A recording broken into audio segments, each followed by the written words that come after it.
Amis de TV Liberté, bonjour. Nous filons au cinéma tous deux. Bonjour Louis. Bonjour Anne. Et vous, nous avez vu un tout nouveau film, Le Musée des Merveilles. Tout à fait, très frais, et il vient de sortir. C'est vraiment un film, alors je me demandais, toujours pour ce genre de film, une grosse production américaine, Oui. on a toujours un petit peu tendance à avoir des a priori, surtout quand ça touche des enfants, puisque Oui. c'est un film qui parle de l'expérience d'enfant. Et j'ai été, je dois le dire, très agréablement surpris. Vous comme avez toujours. rappelé Hugo Cabret. Hugo Cabret, en Voilà. effet, puisque Pour l'auteur... donner une référence. Voilà, exactement, l'auteur du livre dont est tiré le film, est celui qui nous avait déjà régalé avec Hugo Cabret. Alors c'était Scorsese qui avait réalisé le film, et que j'avais trouvé un hommage éblouissant à Méliès, mais très au-delà, un très beau regard sur le cinéma.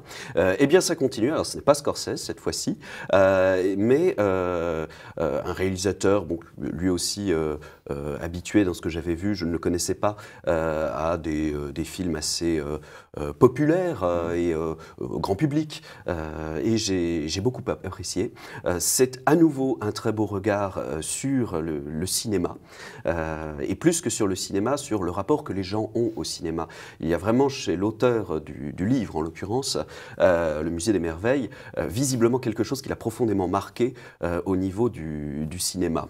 Alors l'histoire. Alors l'histoire, très simplement, et pour ne pas trop en dévoiler, parce que ça se rejoint très rapidement, l'histoire part d'une superposition de deux histoires, celle de deux enfants, l'une dans les années 20 et l'autre dans les années 70, je crois en 77. Il s'agit dans les années 20 d'une sourde, une enfant sourde, qui visiblement ne comprend pas, n'a pas appris à lire sur les lèvres, refuse d'ailleurs d'apprendre à lire sur les lèvres, est élevée chez un père tyrannique, insupportable, avec un instituteur dont on ne verra que le visage, heureusement, et qui va décider de fuguer. Coïncidence, dans les années 70, en parallèle, ce jeune enfant dont il est question, qui devient sourd à la suite d'un coup de téléphone passé pendant l'orage, ce qui nous permet de rappeler le fameux conseil du capitaine Haddock, on ne téléphone jamais pendant un orage. Mais au-delà de cela, il va devenir sourd du coup, même s'il n'est pas né sourd. Et donc c'est l'histoire de deux sourds qui vont fuguer, puisque lui aussi va fuguer de chez ses protecteurs, dans la mesure où sa mère, bibliothécaire ou libraire, je ne sais plus exactement, meurt dans un accident de voiture et ne lui a jamais parlé de son père, dont il ne sait absolument rien. Il a une trace, New York, et il va donc se rendre à New York et fuguer à New York. Il fait un long voyage, il arrive à New York, et là se rend dans ce fameux musée national, où il va découvrir tout un rapport au cabinet de curiosité. C'est un film vraiment entièrement orchestré autour de l'idée des cabinets de curiosité, qui est quand même quelque chose qu'on a perdu, qui pourtant était extrêmement populaire au XVIe, XVIIe siècle, enfin populaire, dans le sens commun évidemment. Répandu. Voilà, très répandu, et c'est vraiment quelque chose qu'on a perdu, un rapport aux insectes, aux coléoptères, les collections, le collectionneur, mais le collectionneur intelligent, passionné. Alors je ne sais pas si le film va se faire attaquer par des associations véganes, mais il y a énormément d'animaux empaillés, je ne sais pas si ça va plaire beaucoup, une girafe, un zébu, enfin il y a des choses absolument très belles, un crocodile aussi, et puis il y a aussi des modèles, des dioramas qui sont reconstitués, une sorte de pâte à modeler, mais très, très véridique, très saisissant. Donc vous nous invitez à aller voir. Et je vous invite vraiment à aller le voir, c'est un très beau film. En famille ? En famille, tout à fait. C'est un beau film. Il y a des moments qui sont assez durs psychologiquement, bien sûr, puisque ce ne sont pas de jolies histoires. Je ne veux pas raconter, évidemment, surtout pas. Mais ce petit garçon, ce jeune garçon, va découvrir, tout en se faisant un ami dans ce New York des années 70, va découvrir ses origines. Et c'est quelque chose vraiment de très touchant. La bande musicale est absolument extraordinaire, et notamment, j'ai un passage que j'aime particulièrement. Il est au début et ne dévoile rien de l'intrigue, donc je peux me permettre d'en parler. Mais c'est un moment où cette jeune fille, dans les années 20, débarque à New York, enfin c'est pas à New York, c'est dans la ville d'à côté, débarque dans un cinéma, évidemment le grand cinéma muet, avec l'orgue, un orgue à 3 claviers qui accompagnait et improvisait le film, la projection du film. Et l'air alors l'air est totalement improvisé, donc ce n'est pas... je ne sais pas si celui qui a fait la musique avait un thème précis en tête quand il l'a fait, mais on voit cet orgue et la projection avec le grand cinéma muet. Et c'est Julianne Moore qui joue, une grande actrice quand même, qui joue dans le muet et qui joue ensuite aussi dans le visuel. Donc c'est vraiment très très bon, très beau. Et c'est un hommage aussi à Griffiths, à Murnau. J'ai retrouvé des plans vraiment de ce New York reconstitué dans les années 20 et 77. Et c'est vraiment une très grande réussite. Les critiques n'ont pas eu tort cette fois-ci. Cette reconstitution est vraiment extrêmement bien faite. C'est un très beau film, poétique, très onirique également. Et vraiment, j'ai beaucoup aimé. Donc allez-y, allez le voir sans complexe. Merci Louis. Un second, A Beautiful Day, qui est tout simplement un beau jour. Voilà, tout à fait, même si c'est effectivement le titre qui a été retenu pour la francophonie, si j'ose dire. Ce n'est pas le titre original, mais peu importe. C'est un film, alors j'y suis allé parce que c'est Joaquin Phoenix qui tient la vedette, qui est un acteur très contrasté, je trouve.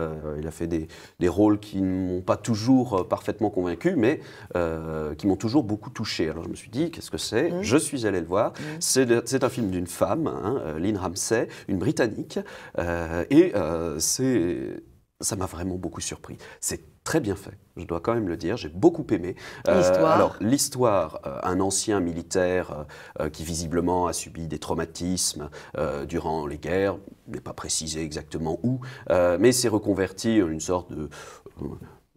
solutionneur de problèmes, de problématiques, dirait-on, dans le monde de l'entreprise. Mais en gros, il récupère des gens qui tiennent au cœur d'autres personnes et se charge de punir très violemment, si vous voyez ce que je dis, ceux qui les ont séquestrés ou enlevés. Donc Joaquin Phoenix est dans un rôle exactement un vengeur, mais un vengeur... Un Zorro. Un Zorro, mais un Zorro complètement névrosé, qui subit une pression monstrueuse et... Évidemment, un jour, un sénateur américain vient lui demander de récupérer sa petite fille qui a été séquestrée dans des réseaux de prostitution abominables, sa petite fille de 9 ans, je crois, 7-9 ans, enfin, c'est quelque chose d'abominable, et lui demande de récupérer sa fille et de faire souffrir ceux qui l'ont embrigadé là-dedans. Il y va, et là, évidemment, ça va être le basculement. Tous ceux qu'il connaissait vont être massacrés impitoyablement. Donc il est très fâché, vous allez le comprendre. Et donc tout cela, tout le film s'oriente autour d'une histoire de vengeance assez subtile dans la mesure où ce n'est pas le tueur qui va faire tout le boulot, si j'ose dire. Il y aura quelques petites surprises pour la fin, je ne peux pas en dévoiler plus. Alors c'est un film... C'est sanglant? Assez sanglant. Merci. Alors, le sang ne vient pas tout de suite, je dois quand même l'admettre. Donc il faut partir avant la fin? Non, surtout pas, parce que le sang vient quand même relativement tôt. J'ai horreur des films sanglants. Mais non, c'est un très beau film. Par contre, une chose effectivement à noter, on ne s'attend pas à la violence lorsqu'elle éclate. Et donc ça marque. C'est très fort. Voilà, ce n'est pas du sang pour voir du sang, ce n'est pas un par-goût de l'hémoglobine, c'est d'un coup ça explose. Et ce genre de façon de faire, le cinéma d'action, m'a beaucoup rappelé, m'a beaucoup évoqué les films de Refn, notamment Drive ou Valhalla Rising. Et donc je me demande s'il y a quand même des contacts entre cela. En tout cas, ça m'y a vraiment fait penser. Et c'est un film très réussi, très touchant, les acteurs sont très justes, très bons, et notamment celle qui joue la jeune fille, en l'occurrence.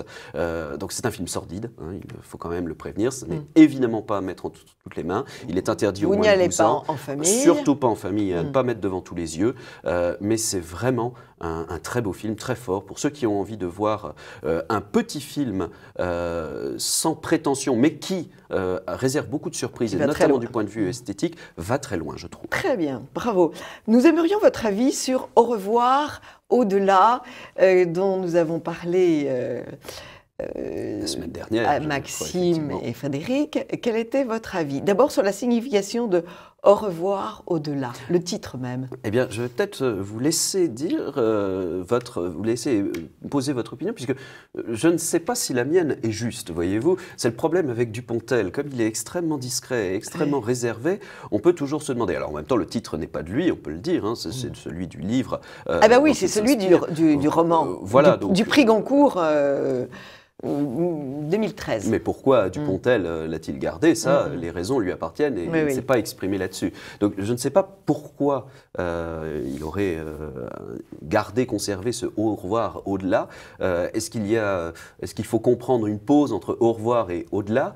Je ne sais pas, qu'en pensez-vous? Au revoir et on se retrouve au-delà. Voilà, on se retrouve chez le bon Dieu, effectivement. Alors en même temps, au-delà, effectivement, et maintien Dupontel, dans la mesure où, il faut quand même le dire, j'ai beaucoup aimé d'ailleurs cette scène tout au début, lorsque Dupontel essaie justement d'aller chercher la morphine pour son ami qui souffre atrocement. Et la bonne sœur lui demande de souffrir, lui montrant le crucifix. Il a souffert lui aussi. Lui aussi, il a souffert. Quelle vulgarité quand même, pour une bonne sœur, j'entends. Et Dupontel va s'amuser à aller retourner le grand crucifix très lourd de la scène. Je n'ai pas tellement apprécié cette scène, donc je me suis dit, bon, Dupontel avait un petit compte à régler. Oh non, je ne pense pas. Non, je ne pense pas vraiment. Je crois vraiment. Bien sûr, il n'est sans doute pas porté sur la chose, mais cela lui appartient. Ça le regarde. Pas mais je pense vraiment qu'il n'insiste pas. Mais elle est très forte cette scène. Elle est très forte, mais ça lui permet surtout d'avoir accès à la réserve de morphine. Et c'est quand même très drôle de voir la bonne sœur empêtrée avec ce gros crucifix trop lourd pour elle, essayer de le remettre à l'endroit, le côté satanique. Mais il n'y revient pas dans le film. Ce n'est donc pas un film à charge contre la dimension ou une perspective. Il y a d'autres satires, mais pas celle-là. Tout à fait. Et alors, la satire notamment des officiers militaires. Et j'ai trouvé ça très fort. C'est très bien fait. Lafitte est absolument merveilleux. Le méchant. Dans le rôle de l'ordure, c'est vraiment. Dans tous les domaines. Dans tous les domaines, effectivement. Mais c'est vraiment. Et qui est puni 2 fois. Et qui est puni 2 fois. Alors, on ne va pas dire, mais il est puni 2 fois et salement puni. Moi, j'ai pensé au film Un long dimanche de fiançailles. Dans lequel Dupontel joue déjà. Dans lequel Dupontel, il me semble. Et dans lequel, vous savez, la prostituée dont le mari est mort à la guerre, ou le fiancé. Oui. Elle travaille dans une maison sous une clairière, sous une verrière. La verrière. Et elle se débrouille pour que la verrière... elle fait exploser la verrière et les verres tombent sur l'amant du moment. Oui, c'est vrai. Et qui se trouve être un horrible officier républicain franc-mac, qui est à l'origine de la mort de son homme, puisque ces gens-là ont envoyé sans aucun remords tous les paysans de France à la... Paysans, fonctionnaires, ouvriers, tout le monde, oui, tout y est le passé. plus grand nombre, c'est le plus grand nombre. Les paysans de France étaient à ce moment-là le gros des troupes. Bien sûr. Alors, proportionnellement, après, il ne faut pas non plus oublier le sacrifice des classes moyennes, et notamment, je pense à tous les Normaliens qui ont été saignés très violemment, et eux qui ne servaient pas, eux qui étaient dans les sous-officiers, et qui montaient au front et se faisaient déchiqueter également. Alors, énormément de générations de Normaliens ont été décimées par la Première Guerre mondiale. Et je reste persuadé qu'on aurait eu un gouvernement qui aurait gardé les officiers catholiques dans l'armée et ne les aurait pas envoyés ailleurs. J'ai appris d'ailleurs depuis que ces officiers avaient été envoyés en Indochine et aux colonies. En tout cas, il est certain que les officiers dans le film de Dupontel en prennent pour leur grade, si j'ose dire. Alors, il y a certaines personnes d'un certain âge qui ont été choquées. On peut le comprendre. Moi, je suis très très sensible à l'antimilitarisme parce que je trouve ça monstrueux et je n'ai jamais senti cet antimilitarisme. Non, je ne crois pas que ce soit de l'antimilitarisme chez Dupontel. Ce n'est pas l'effet, en tout cas, que j'ai ressenti. Bien, déjà, c'est une réalité. Ensuite, ce ne sont pas tous les officiers.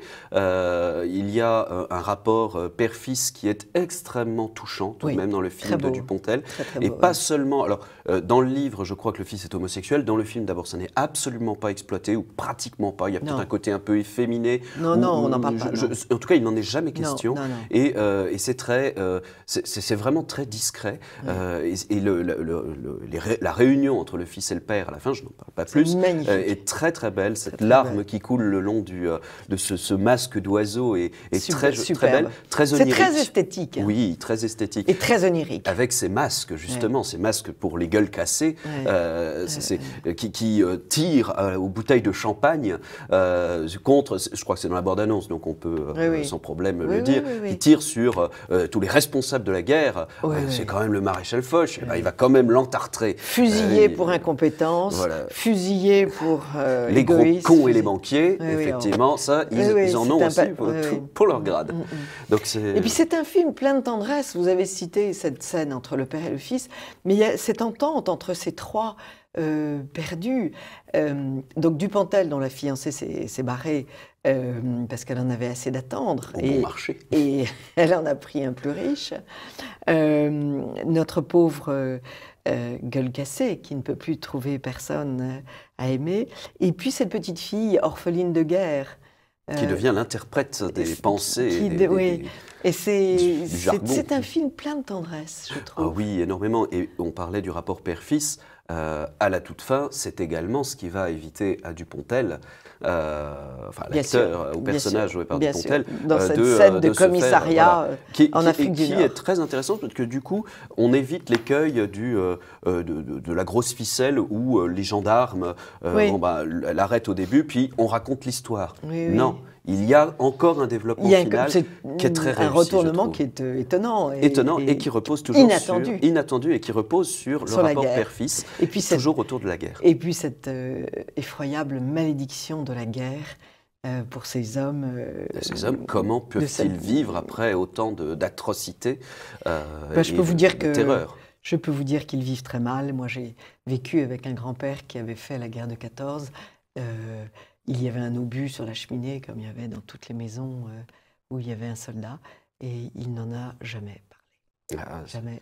Jamais parlé. Les gens qui savent, en général, se taisent. Oui, exactement. Bon, eh bien, ça fait une bonne... Alors, vous nous parlez d'une rétrospective Clouzot ? Oui, tout à fait, il faut impérativement. Alors, évidemment, pour les Parisiens, c'est toujours comme ça, ils ont plus de chance, mais ce sont quand même des films suffisamment célèbres et reconnus. Et puis, on peut les retrouver en vidéo, et puis on peut DVD. acheter le DVD, c'est pas plus mal, puisque ceux qui font vivre et qui diffusent ce genre de films doivent quand même avoir aussi un peu de moyens. Donc, acheter le DVD, même si ça donne des sous à des gens peu recommandables. Peu importe, ils vous donnent accès à cela. Moi, j'achète les DVD d'occasion sur les marchés et je trouve des merveilles. Hein, mais on trouve énormément de choses. Et en tout cas, pour Clouzot, il y a 3 cinémas parisiens, donc le McMahon dans le 17e, le Luxor et le Champeau. Donc, il faut y aller. Et vraiment, beaucoup de films de Clouzot ont été... Donc, Quai des Orfèvres. Alors, donc, Quai des Orfèvres qui vient de repasser à la télévision et qui est une pure merveille parce que on ne cherche pas, comme dans tous les films que l'on voit à la télévision, qui se passent quelquefois, le plus souvent outre-mer, c'est-à-dire aux États-Unis, on ne cherche pas celui qui a tué, comme dans tout bon roman policier, mais on cherche... à déterminer, parce que c'est 3 personnes qui s'accusent d'un crime par amour pour les 2 autres. Ce qui est quand même, c'est d'une finesse. C'est très humain, effectivement. C'est d'une finesse délicieuse. Et puis Louis Jouvet, fantastique. Louis Jouvet est quand même l'un des monstres sacrés du cinéma français, un immense bonhomme qu'il faut de toute façon avoir vu et puis alors, la vérité, dans l'entrée des artistes. Et donc moi, celui que je préfère vraiment de Clouzot, même si je ne les ai pas tous vus, je n'ai pas cette prétention, il en a fait tellement, mais la vérité, effectivement, avec Bibi, Brigitte Bardot, c'est un procès également autour d'un meurtre, d'un crime. Alors, est-ce un crime passionnel, est-ce un crime intéressé, est-ce un crime de jalousie? Tout tourne autour de cela. Où est la vérité? Quid est veritas? C'est toujours la même chose. C'est ce film où Brigitte Bardot s'assoit sur la table du magistrat? Ou ça non, c'est pas celui-là. Non, je ne pense pas que j'ai pas ce souvenir. Après, c'est effectivement un petit peu plus loin. Mais c'est pour puisque vous parlez du postérieur de Brigitte Bardot, c'est avant Godard et avant Piccoli, un premier film autour de ce fameux avantage physique, physiologique de Brigitte Bardot. Dans la mesure je n'en où ai on la pas voit, parlé, elle était seulement assise. Assise, mais on s'assied. Oui, effectivement. oui, mais on voyait surtout ses jambes. Au plus élevé trône du On monde, voit- si nous ne sommes assis que sur notre cul, disait Absolument, Montaigne. absolument. Eh bien, justement, on y voit effectivement, mais de façon très discrète et très belle, mais très explicite tout de même, Brigitte Bardot mollement alanguie sur un lit et ayant cette réplique inénarrable qui plaît tant à Laurent Gérard, ah oui, et mon cul, c'est du poulet. C'est quand même des choses extraordinaires. Ce sont des morceaux d'anthologie, même si c'est vulgaire, ce n'est pas grave. Faut le garder, c'est notre esprit Je ne gaulois. savais pas que c'était elle qui l'avait prononcé. Eh bien, c'est là-dedans. Alors, vous justement. avez une rétrospective Jean Rouge. Oui, il faut impérativement. Et Enfin, c'est pas une encore, c'est pas une rétrospective. exposition. Voilà, une exposition à la BNF. Jean Rouge, l'homme cinéma. Vous savez à quel point j'aime Jean Oui. Rouge. Hein, c'est un cinéaste qui me tient vraiment à cœur. Oui. L'exposition s'achève la fin novembre. Il faut impérativement essayer d'aller la voir pour découvrir ou en tout cas revoir les merveilles qu'il a pu faire. Et Par puis, contre, effectivement, John Ford, John Ford. voilà, dont les films repassent fréquemment. Hein, Et là, il y en a Les l'occurrence, raisins au de la quartier- colère. Voilà, au quartier latin, il y a Les raisins de la colère. Et alors, dites-nous. 1940, c'est merveilleux. On connaît tout le temps John Ford à propos des westerns qui sont merveilleux. Alors, Les évidemment. raisins de la colère, c'est donc la crise des paysans en Amérique. Évidemment, la mécanisation Ouais. de l'industrie de l'agriculture américaine met énormément de gens sur la paille et les oblige à fuir vers la Californie, fuir vers les villes où il y a encore du travail, où on propose de nouveaux Eldorado. Et quand ils arrivent là-bas, c'est la catastrophe. Il n'y a rien en réalité, rien pour les accueillir. Ce sont des moins que rien, des miséreux. Et c'est filmé avec une humanité d'une profondeur qu'on ne retrouve pas dans le cinéma social actuel. Très beau. Il faut impérativement Allez voir Les voir raisins de la la colère. colère. Le premier plan des raisins de la colère qui montre une vaste route avec ces grands fils, ces grands poteaux téléphoniques et ce camion qui roule avec cet homme, Henri Fonda, hein, en l'occurrence quand même, c'est un immense bonhomme aussi, qui marche seul sur la route et qui se fait prendre donc en stop, en lui révélant qu'il a tué quelqu'un, c'est pour ça qu'il sort de prison. C'est une scène d'anthologie et elle dit déjà tout en réalité du film. C'est vraiment Et le un problème film, est toujours le même, puisque ce sont nos paysans de France maintenant qui souffrent. qui souffre. Et puis rappelons deux autres films dont nous avons parlé. The Square, ce film de ce réalisateur suédois qui est une satire extrêmement pointue, très lente, qui a donc dérouté certains de la vie en Suède et bien sûr de l'art contemporain. Ce qui a dû vous plaire. Ce qui est quand même un grand plaisir pour nous, exactement. Surtout le moment où une femme de ménage aspire le petit tas de sable conique qui était censé représenter une œuvre d'art. Et puis, je rappelle l'école buissonnière qui vous avait plu et qui nous a beaucoup plu parce que c'est aussi un film d'une grande tendresse. J'ai l'impression que la tendresse explose à chaque image. Tendresse pour les animaux, puisque on protège ce magnifique grand cerf. Et tendresse des hommes et des femmes entre eux. C'est un monde sans lutte des classes. Et pourtant, nous sommes dans un château avec des braconniers, avec des servantes au château. Avec des Romanichel. Avec des Romanichel. Et tout ce petit monde, nous sommes dans les années 20, et tout ce petit monde s'aime et s'entraide. Oui, il y a un profond respect, en fait, plus que de la tendresse. Et je pense que un respect, mais je crois qu'on peut aller jusqu'à la tendresse, oui, parce oui, que tout à fait. la petite servante est l'amie de la fille du château. C'est un film qui fait du bien et qui... Un grand bol d'air. Un grand bol d'air, au sens propre. C'est des images magnifiques sur la Sologne. C'est grâce à vous que je suis allée le voir, tellement vous en avez bien parlé. Donc, l'école buissonnière, à voir. Alors, Vous aviez dit pour tout le monde, je ne dirais pas pour tout le monde, parce qu'il y a quand même quelques petites scènes scabreuses. La femme mariée qui met son linge sur la fenêtre pour prévenir que l'amant peut arriver, que son mari est dans la forêt. Je ne pense pas que ce soit une scène à montrer. Le cocu est toujours, bien sûr, quelque chose de terrible, d'horrible. Mais d'abord, c'est pas cessant non plus d'en faire des masses. Le cocu, il est tellement violent et engoncé dans ses certitudes que finalement il est puni par là où il a péché presque, si j'ose dire. Puis il y a quand même, il se rabiboche à la fin. Il se rabiboche très joliment. C'est pour ça que je dis c'est un film plein de tendresse. Oui. Et par les temps qui courent, ça fait beaucoup de bien. Merci beaucoup, Louis-André. Et chers amis de TV Liberté, à très vite pour une autre chronique.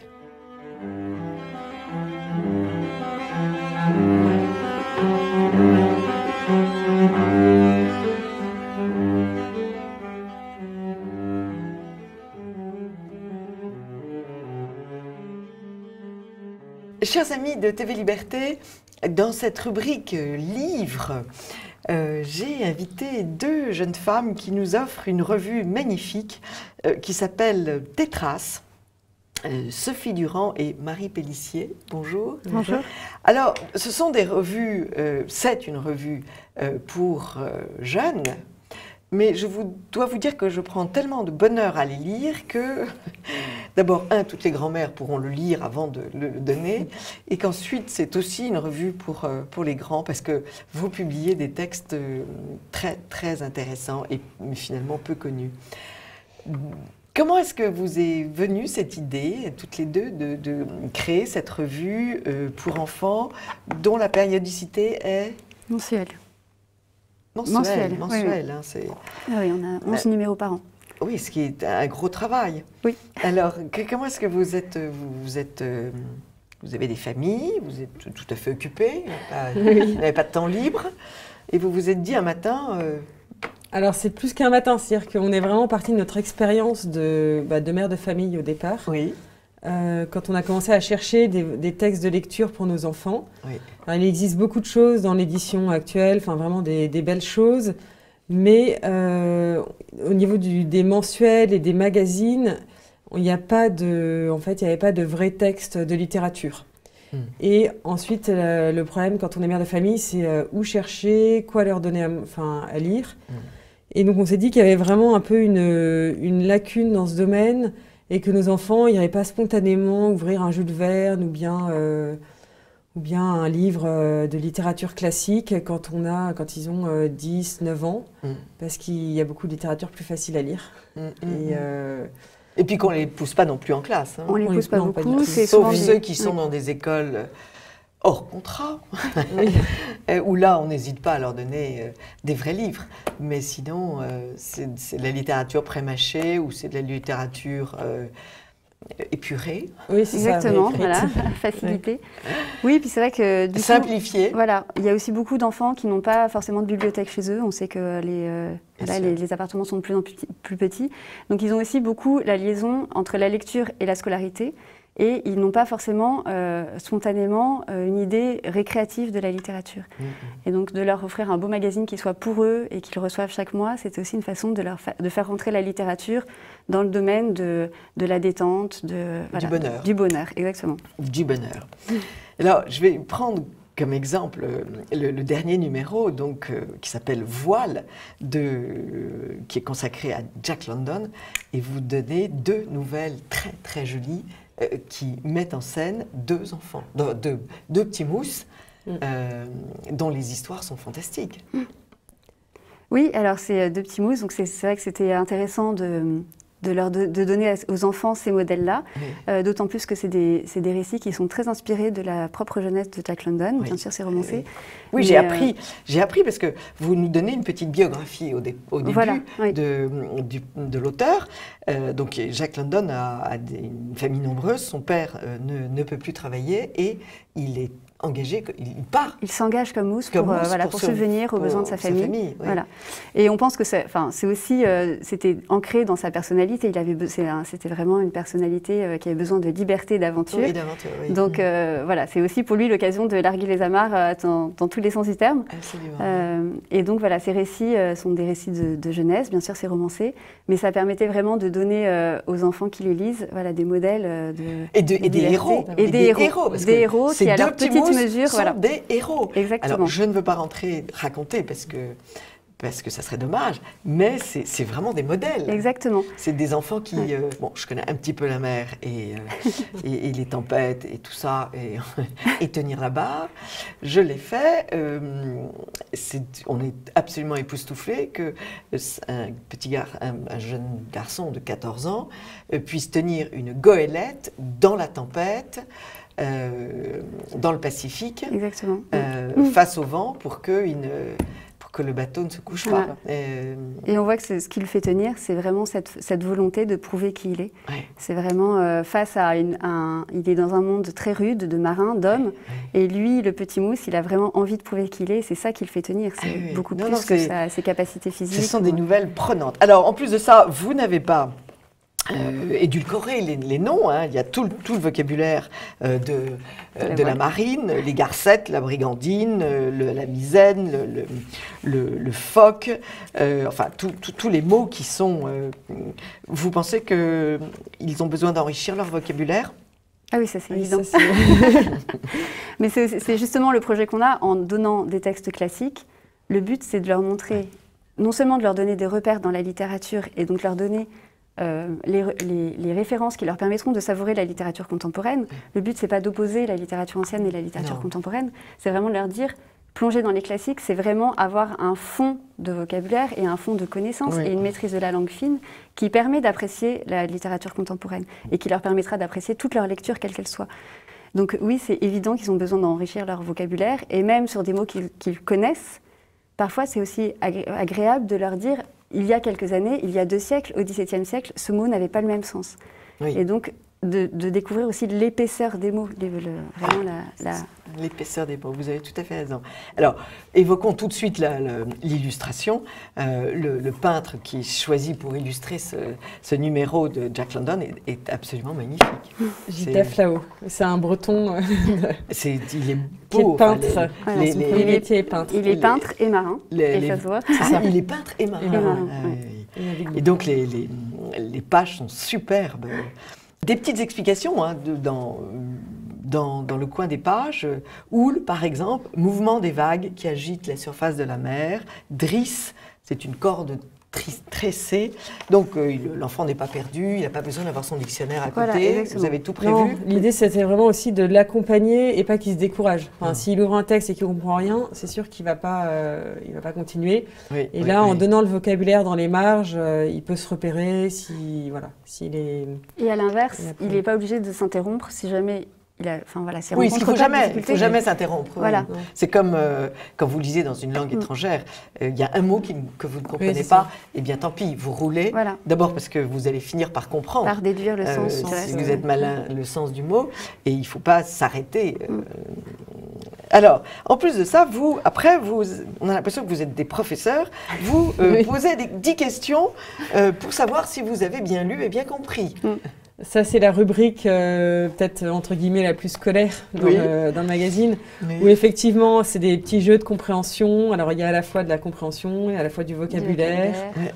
Mais curieusement, c'est une rubrique que les enfants aiment beaucoup. C'est vrai ? Parce que c'est toujours dans l'optique d'une auto-évaluation. Donc, ils n'ont pas de jugement, ils n'ont pas de... Ils sont pas notés. Ils peuvent vérifier s'ils ont bien compris. Ils vérifient. Et puis, donc, tout un petit, c'est les pages jaunes, tout un petit feuillet.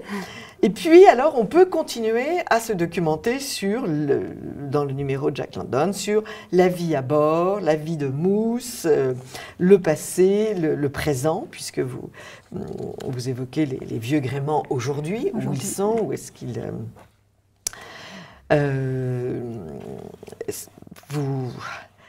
c'est même très amusant parce que vous évoquez dans la page 61 les voiliers qui sont comparés aux grands oiseaux et donc les voiles formant comme des ailes frémissantes au vent. Le vocabulaire du marin en témoigne. La goélette qui vient de goéland, ça j'avais jamais pensé à ça.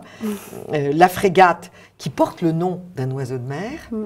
Le perroquet, la perruche et le cacatois qui sont en effet des oiseaux bien connus.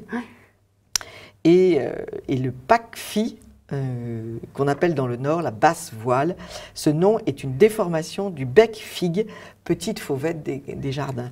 Alors j'avoue qu'on est absolument béat parce que on apprend des choses. Oui, on apprend beaucoup. Et ça, c'est vraiment le but de ce dossier documentaire. C'est à la fois de replacer l'œuvre dans son contexte, un peu vraiment montrer que voilà, il y a une réalité derrière les textes littéraires et c'est une réalité qui est encore actuelle. Vous voyez, on a fait un encadré sur la vie de mousse aujourd'hui.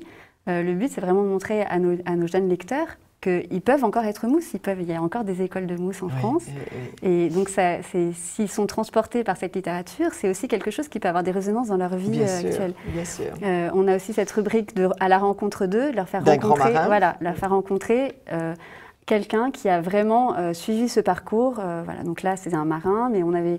dans le numéro pinceau, on leur avait fait rencontrer un peintre. Voilà, le but, c'est vraiment qu'ils se rendent compte que la littérature, c'est pas quelque chose de complètement abstrait, mais que ça peut avoir des résonances dans leur vie de tous les jours. Bien sûr.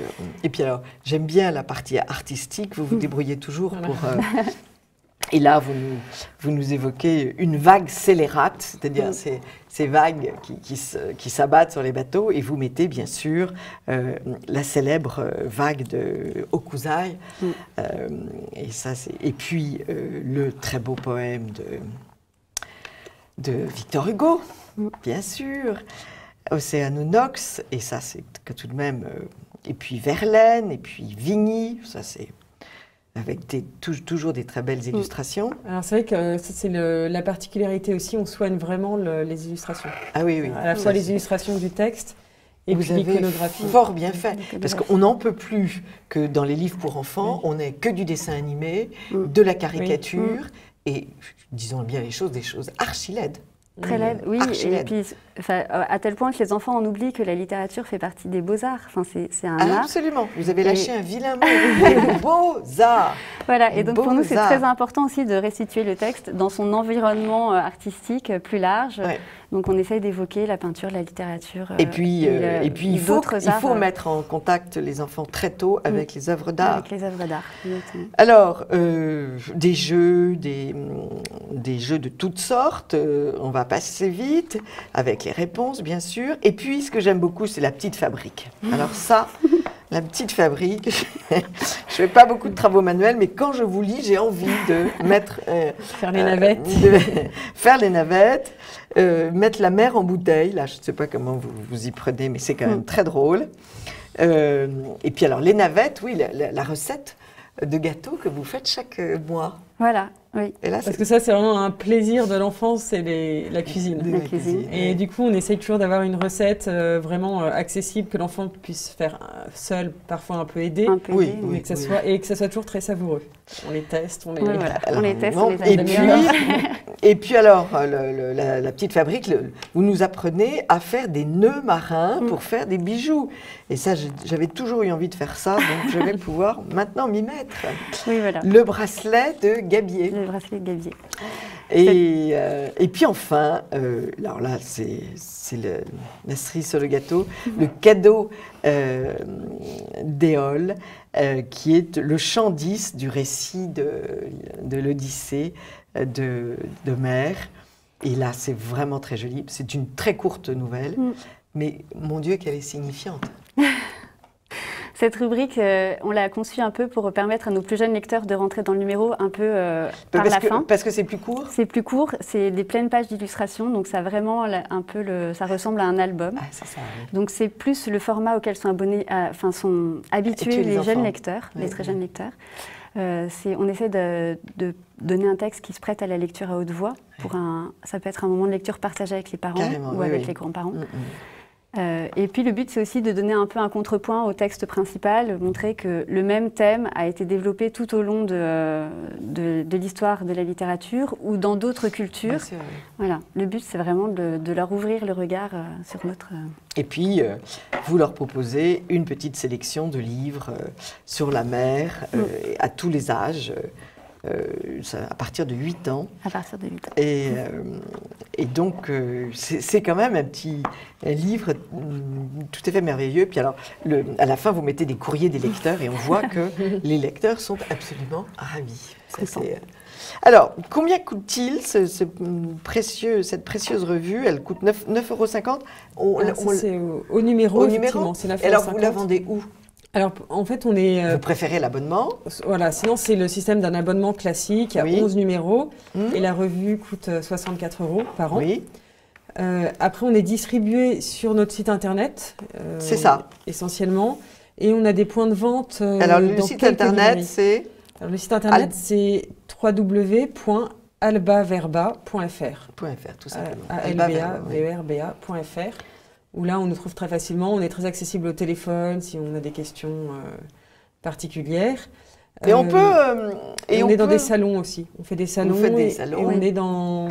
par exemple, là, on sera au salon de Montreuil. Très le bien. salon du livre jeunesse, Très bien. de la presse jeunesse. Très qui est à bien. Montreuil. Et on peut, par exemple, s'abonner, 64 €, et puis vous achetez tous les numéros qui sont déjà parus? Oui, alors il y en a certains qui sont épuisés, qu'on va bientôt réimprimer. Voilà, mais il y a quand même une belle collection. Là, on est au numéro 23, alors, donc il y a encore... Terminons en disant, en évoquant tous les autres écrivains que vous avez approchés, présentés. Bien sûr, Selma Lagerlof avec l'histoire de Niels Holgersson, un écrivain d'Amérique latine, Horacio Quiroga, qui a l'air tout à fait passionnant, les policiers avec Maurice Leblanc, Brocéliande, qui est la belle légende bretonne magnifique, un récit antique, Le Roi Midas. Voilà. Sous la plume d'un auteur américain, qui est Nathaniel Hawthorne, qui fait découvrir toute la littérature antique aux petits Américains. Donc c'est très accessible. Et Dieu sait si l'histoire de Midas est magnifique. Conan Doyle, Kipling, Jules Verne. Jules Verne. Il y a eu effectivement et puis Kipling. Anatole France avec une pièce de théâtre. Voilà. On peut monter donc. Oui, parce qu'elle est facile à monter. Elle est facile à monter. Très, donc, très drôle. Pour un petit peu les plus grands. Merci beaucoup Sophie Durand et Marie Pellissier pour ce bonheur que vous nous donnez. Moi aussi j'attends mon numéro, très impatiemment. Et donc je répète, Alba Verba sur Internet. Et il y a quelques bonnes librairies aussi. Oui, alors on est présent à Paris à la librairie des Petits Platons qui se trouve dans le 5e arrondissement. Et à Lyon, on est présent à la librairie de la Procure dans le 6e arrondissement et la librairie de l'Emmanuel. Et vous n'êtes pas par exemple à la Procure de Versailles, de Versailles ou de Saint-Sulpice? C'est en cours, mais... Ils sont là.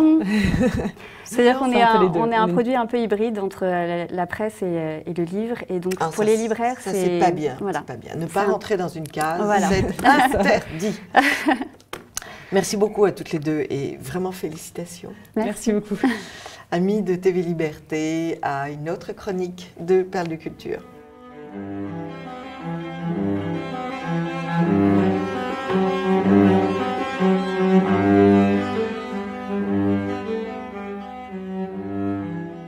Amis de TV Liberté, bonjour. Pour cette rubrique du patrimoine, nous avons invité Claire de Gatelier. Bonjour madame. Qui a eu la riche idée de s'occuper de la famille. Et si ce n'est pas un patrimoine en danger, c'est tout à fait le cas. Donc nous allons consacrer cette émission à la famille. Votre association s'appelle Famille et Liberté. Quand l'avez-vous créée et pourquoi ? Claire de Gatelier. Famille et Liberté a été créée en 1995, Oui. à l'époque où la famille commençait à être menacée. La politique familiale française avait toujours été exemplaire. Oui. On m'en parle encore quand je vais à l'étranger. C'était un modèle pour tous les autres pays. Ça a donné d'excellents résultats. Oui. Et à partir des années 90, elle a commencé à être... déjà un peu avant, mais enfin, ça s'est accentué, ça a commencé à devenir vraiment très inquiétant. Et à ce moment-là, Famille et Liberté a été créée comme une filiale au début d'Enseignement et Liberté et qui a pris son indépendance complètement. Très, très bien. Alors, quels sont les dangers ou les coups qui se sont abattus sur la famille, peut-être les coups anciens, donc depuis 1995 ? Oh ben, écoutez, petit à petit, la politique familiale qui représentait un budget conséquent et fructueux, enfin efficace pour défendre la famille, et s'est transformée peu à peu en une politique sociale. C'est-à-dire que petit à petit, ça n'est pas la famille qui était encouragée, ça n'est pas la présence des enfants qui était valorisée et compensée, c'est devenu une politique redistributive, simplement. Alors c'est très bien la politique sociale, mais familiale, ça n'est pas la famille n'était qu'une toute petite case voilà. dans la distribution. Exactement. Alors on a mis peu à peu toutes les allocations sous condition de ressources, on a abaissé le quotient familial. Il faut voir que j'ai une lettre là d'une adhérente qui m'écrit une mère de famille de 5 enfants, qui m'écrit que depuis le début de Hollande, depuis 2013, le revenu de la famille a baissé, le pouvoir d'achat de 13%. Simplement avec la mise sous condition des allocations familiales, sous condition de ressources, et puis la baisse du quotient familial. Alors la mise sous condition, ça veut dire que vous ne touchez plus d'allocations familiales, vos allocations familiales sont diminuées en fonction du salaire du chef de famille ou du couple. Voilà. Ce qui est un raisonnement de chaussette. Pourquoi, Claire de Gatelier ? Les enfants qui naissent vont payer vos retraites à Monsieur Dupont et à Monsieur Martin, voilà, qu'ils soient riches ou qu'ils soient pauvres. Ce sont eux qui Donc un enfant de riche et un enfant de pauvre assure la pérennité de la nation, du peuple français, et va régler les fortunes, les retraites.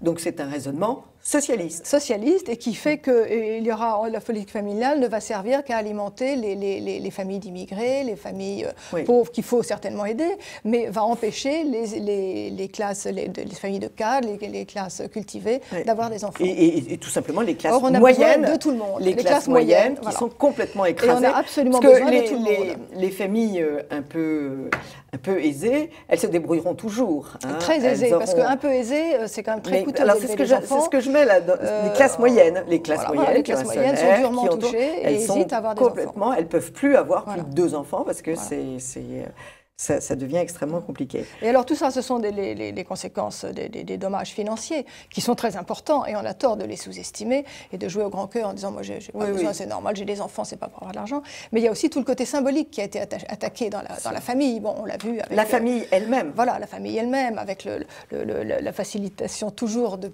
plus en plus grande du divorce, avec la célébration de la mère célibataire. Voilà, la célébration des familles monoparentales, de la mère célibataire, le mariage pour tous, bien sûr, la contraception et l'avortement qui ont fait en sorte qu'on n'a plus envie d'enfant, que l'enfant est devenu un petit peu le droit, la chose en plus quand on a déjà tout le reste. Je parle en général, bien sûr, il ne faut pas généraliser, mais enfin, il y a toute une mentalité antifamiliale. On va même maintenant jusqu'à l'enfant pollueur. Il ne faut pas avoir d'enfants parce que les hommes polluent la planète. Moi, on sera nombreux. Ah oui, les enfants sont comme des vaches. Alors. Voilà, c'est ça, exactement. Les vaches polluent et les enfants aussi. Ça, il fallait le trouver.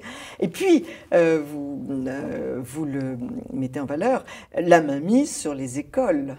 Alors oui, l'éducation nationale, par son système très totalitaire, finalement, veut mettre la main sur les enfants, y compris d'abord en refusant le choix des écoles, qui est très limité. L'enseignement libre étant lui-même très soumis à l'enseignement public, au dictat de l'enseignement public. L'enseignement libre est maintenant complètement asservi à l'éducation nationale, puisque les programmes sont visés par l'éducation. Donc la loi Debré s'est révélée finalement elle a été détournée Et les écoles libres ne le sont plus. Voilà. Attachées, dit Leloup. D'où l'émergence de nombreuses écoles hors contrat qui sont très efficaces et dynamiques, mais qui coûtent très cher. Et puis qui vont être soumis, elles aussi, à l'autorisation Alors, d'ouverture. c'est ce qu'avait voulu Najat Vallaud-Belkacem. Oui. Pour l'instant, on attend de voir. Ça n'a Enfin, pas l'air, le il y a nouveau eu ministre cette de l'Éducation a l'air plus souple de ce point de vue-là. Il y a eu cette tentative. Mais il y a eu cette tentative. Et puis, il y a l'omniprésence de l'école dans tous les domaines, notamment l'éducation sexuelle, qui veut imposer une éducation sexuelle dès le primaire, extrêmement perverse dans les façons de faire. Alors que c'est le domaine réservé normalement de l'école, des parents, de la famille, hein. Même si l'État peut aider les parents à leur donner les moyens. Bon. On est en pleine soviétisation, en fait. Complètement. C'est quand on étudie comment étaient les écoles à Moscou dans les années 50, on a une parfaite adéquation. Et alors, les deux derniers dangers qui sont apparus. Alors, on continue toujours dans la même voie, avec une constance, une logique et une fidélité sans faille de la part des destructeurs de la famille. On va peu à peu, et notamment avec deux dernières, une loi qui est passée, une autre qui est en projet, espérons qu'elles ne passeront pas, nous faisons tout pour qu'elles ne passent pas, mais il vaut mieux s'y prendre à l'avance, qui est l'individualisation des droits. Et l'individualisation de l'impôt. Alors l'individualisation des droits, c'est la sécurité sociale. La loi du 21 décembre 2015 a décidé que maintenant, il n'y aura plus d'ayant droit de la sécurité sociale. Ce n'est plus quand dans un ménage, c'est le mari qui travaille, le père de famille. Il n'a plus sa femme et ses enfants comme ayant droit. Il ne cotise plus pour eux. Ils doivent chacun être indépendants. Ça a des conséquences financières, mais ça aussi, c'est une portée symbolique très grande. C'est vraiment le chacun pour soi. Et la femme va donc dépendre de l'État et non plus de son mari. La femme Quel progrès! Ah oui, mais c'est fantastique. Progrès. Alors ça, c'est accentué très fort encore dans le... Alors c'est facultatif jusqu'en 2020. En 2020, c'est obligatoire. Et alors, cet effet sera renforcé encore dans le projet annoncé par Emmanuel Macron, candidat à la présidence de la République, et qui reprenait cela de Terra Nova et de rapports de Najat Vallaud-Belkacem et autres, qui est l'individualisation de l'impôt, qui d'ailleurs sera une conséquence presque inéluctable du prélèvement à la source. C'est ça qu'il faut bien comprendre. Et cette individualisation de l'impôt est extrêmement grave, financièrement, j'y reviendrai après, et symboliquement, parce que c'est encore la consécration de la dislocation de la famille, du chacun pour soi. On refuse de voir que la famille est une communauté qui partage les revenus, parce qu'elle partage aussi les dépenses. On partage la même table, la même maison, les mêmes vacances, les mêmes repas, et on met ensemble, en commun. Et cette communauté de vie est symboliquement supprimée en disant que c'est le chacun pour soi et que les femmes ne doivent en aucun cas dépendre de leur mari. Il y a une volonté de mettre les femmes au travail terrifiante. Je me souviens de M. Sarkozy qui avait dit qu'il fallait réduire les temps de vacances pour maternité parce que c'était un manque à gagner pour le pays. Voilà. Donc c'était quand même, l'État là se comporte un petit peu, excusez-moi, je vais être violente, mais il n'y a pas d'autre mot, il faut utiliser des images, comme un maquereau qui veut mettre les femmes au turbin. Alors on prétend que c'est pour leur bonheur. Oui, c'est très épanouissant de partir à 7h du matin de Bécon-les-Bruyères pour aller dans le centre de Paris pour shampouiner ou faire le ménage. C'est probablement épanouissant pour 3% des femmes qui ont des grosses situations à responsabilité. Le reste, c'est un esclavage pur et dur. Et on pourrait au moins laisser le choix aux femmes, leur laisser la possibilité d'élever leurs enfants si elles le souhaitent. Lesquelles, après toutes les statistiques, sont très heureuses de rester à la maison pour élever leurs enfants elles-mêmes. Absolument, absolument. Alors il y a des phrases extrêmement fortes dans les projets gouvernementaux. Najat Vallaud-Belkacem avait essayé, heureusement elle n'est plus là, mais enfin les promesses de Macron semblent aller dans le même sens, avait commandé un rapport rapport à Séverine Lemierre sur le travail des femmes et sur l'individualisation de l'impôt. Et alors, cette Séverine Lemierre expliquait que l'individualisation de l'impôt peut donc contribuer à l'émancipation des femmes en couple. Et elle expliquait, permettre à chaque personne de rédiger sa propre déclaration favoriserait un rapport individuel de chaque citoyen à l'état social. Une joie. Je me demande comment j'ai fait pour c'est extraordinaire. éprouver cette joie. Et elle préfère un état où on est dépendant que de soi-même, surtout pas de conjoint ou alors de l'État. Et en cas de pauvreté, c'est à l'État d'intervenir. Et ça va encore plus loin. Cette idée fait largement son chemin, puisqu'il y a eu un rapport Coutel, un rapport parlementaire, Catherine Coutel, sur justement l'égalité des hommes et des femmes devant l'impôt et la fiscalité. Et elle dit, écoutez bien, parce que c'est quand même, ça vaut quand même, reconnaître la pleine citoyenneté de la femme suppose une existence devant l'impôt et passe par un statut personnel du contribuable. C'est pas extraordinaire, le bonheur grâce à un rapport intime avec l'État. C'est quand même prodigieux. Non, nous ne sommes que des machines à payer l'impôt. Voilà, exactement. C'est une réduction. Exactement. Et dans un État de plus en plus totalitaire, à la pièce où tout doit passer d'argent par l'État. qui est très, très, très intéressante et très significative. Et alors, cette loi, le rapport Coutel précise aussi que ça aurait l'avantage de favoriser les familles biactives. Comme vous le disiez, il faut mettre les femmes au travail, donc ça pénalise essentiellement les femmes qui sont les ménages monoactifs. Et puis, les concubins, parce que les concubins, jusque-là, font 2 déclarations d'impôts séparées, donc ils n'ont pas droit, eux, à cette mise en commun. Oui. Fiscalement, ce n'est pas intéressant. Ça pouvait être une invitation à se marier, d'ailleurs. Maintenant, c'est fini. Ils n'auront plus d'invitation. Alors, il y a le côté symbolique, là, mais il y a le côté financier qui fait dresser les cheveux sur la tête. Parce que les calculs qui ont été faits, toutes ces études, que ce soit Coutel, Séverine Lemierre, Najat Vallaud-Belkacem, Terranova, le président Macron, se fonde sur une étude de l'INSEE de 2013. Or, en 2013, c'était avant une cascade d'événements pénalisants. C'était déjà il y a très longtemps. Oui. Et c'est complètement dépassé du point de vue des chiffres. Il continue quand même à se fonder sur ce texte. Donc moi, je m'inscris en faux, absolument, je le démontre dans notre dernière lettre de Famille et Liberté. Je démontre les arguments. Et selon alors, c'est ce que dit Emmanuel Macron, c'est que les familles y gagneront. Il a cette phrase, oui, je voudrais que trop souvent les femmes qui souhaitent travailler sont dissuadées par leur mari qui leur explique que ce n'est pas intéressant. Ce qui n'est pas tout à fait faux. Voilà, ce qui n'est pas tout à fait faux. Pour être très honnête. Parce que quand on additionne les impôts et les gardes d'enfants, ça coûte plus cher. Oui. C'est pas de faux du tout, mais ça n'est pas la faute de la conjugalisation de l'impôt. C'est la faute de la fiscalité qui veut ça. Et de la suppression du quotient familial, etc. C'est l'impôt qui est léonin. Ben voilà, c'est pas du tout. Alors il explique que maintenant, avec l'individualisation de l'impôt qu'il propose, qu'il souhaite mettre en œuvre, eh bien, les femmes paieront un taux d'imposition beaucoup moins important, puisqu'elles auront leur impôt séparé du mari, donc ça fera une somme plus basse, etc. Alors, ce qu'il ne dit pas, c'est que celui du mari montera en flèche, du coup, puisqu'il n'y aura plus le quotient conjugal. Ah, c'est ça. Eh ben, et c'est ça qui n'est pas dit du tout dans ce projet.